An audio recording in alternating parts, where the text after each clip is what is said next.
മറ്റുള്ളവർക്ക് അവരുടെ ആവശ്യങ്ങൾക്കു വേണ്ടി നിങ്ങളെ ഉപയോഗിക്കാൻ പറ്റുന്നില്ല എന്ന് മനസ്സിലാകുമ്പോൾ നിങ്ങളെക്കുറിച്ചുള്ള ചിന്തകൾ അവരെ ഭ്രാന്ത് പിടിപ്പിക്കും. അതിൽ നിന്നും വൈരാഗ്യബുദ്ധി ഉടലെടുക്കും. സ്വന്തം തെറ്റ് സമ്മതിക്കാത്തവരെയും ചെയ്ത തെറ്റിൽ കുറ്റബോധം ഇല്ലാത്തവരെയും കൂടെ കൂട്ടരുത്. അത് നിങ്ങൾക്ക് ദോഷമേ വരുത്തൂ. ഉയരത്തിൽ എത്തി നിൽക്കുമ്പോഴും താഴ്ചയിലുള്ളവനെ കൈപ്പിടിച്ചുയർത്താൻ കഴിയുമ്പോഴാണ് നിങ്ങളിലെ മനുഷ്യത്വം ജയിച്ചു തുടങ്ങുന്നത്. പ്രതീക്ഷിക്കുന്നതെല്ലാം സംഭവിക്കണമെന്നില്ല. എങ്കിലും നല്ലത് ചെയ്യുക, നന്മയിൽ ജീവിക്കുക. അപ്പോൾ ജീവിതം മനോഹരമാകും.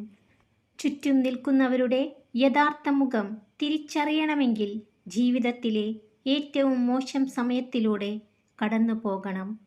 വേദനയും വിഷമവും നിങ്ങളുടെ ധൈര്യത്തെ പോഷിപ്പിക്കുന്നു. ധൈര്യശാലിയാകാൻ നിങ്ങൾ പരാജയങ്ങൾ നേരിടണം. സ്വന്തം സത്യത്തെ മുറുകെ പിടിക്കുന്നവർക്ക് 1000 ശത്രുക്കളുണ്ടാകും. മറ്റുള്ളവരുടെ നുണകൾക്കൊപ്പം സഞ്ചരിക്കുന്നവർക്ക് 1000 മിത്രങ്ങളുമുണ്ടാകും.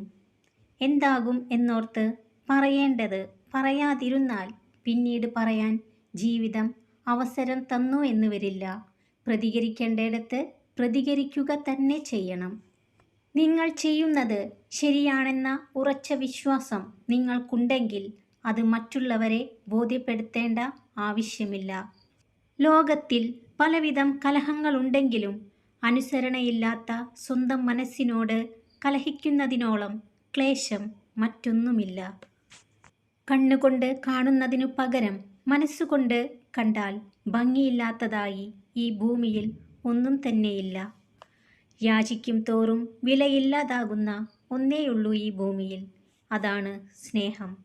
നിങ്ങളുടെ മനസ്സ് നിങ്ങൾക്ക് അനുകൂലമായാൽ മാത്രമേ നിങ്ങളുടെ ജീവിതവും നിങ്ങൾക്ക് അനുകൂലമാവുകയുള്ളൂ. സ്നേഹം സ്വാർത്ഥത മാത്രമായി മാറിപ്പോയാൽ അത് പിന്നെ നിലനിൽക്കില്ല. എത്ര ന്യായങ്ങൾ നിരത്തിയാലും. സുഖവും ദുഃഖവും തമ്മിൽ അധികം ദൂരമില്ല. ആയതിനാൽ ഇവ രണ്ടിനും ജീവിതത്തിൽ അമിത പ്രാധാന്യം നൽകാതിരിക്കുക.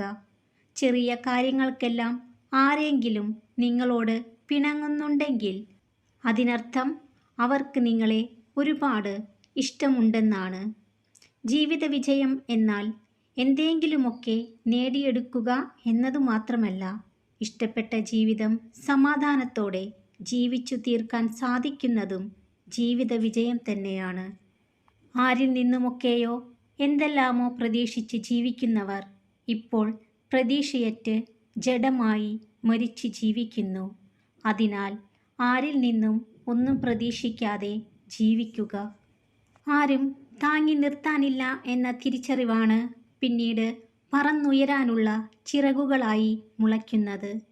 ആവശ്യത്തിലധികം ആത്മാർത്ഥത കാണിക്കരുത്. വളവില്ലാത്ത മരങ്ങളാണ് ആദ്യം മഴുവിനിരയാകുന്നത്. Please like, share and subscribe my channel. Thanks for watching.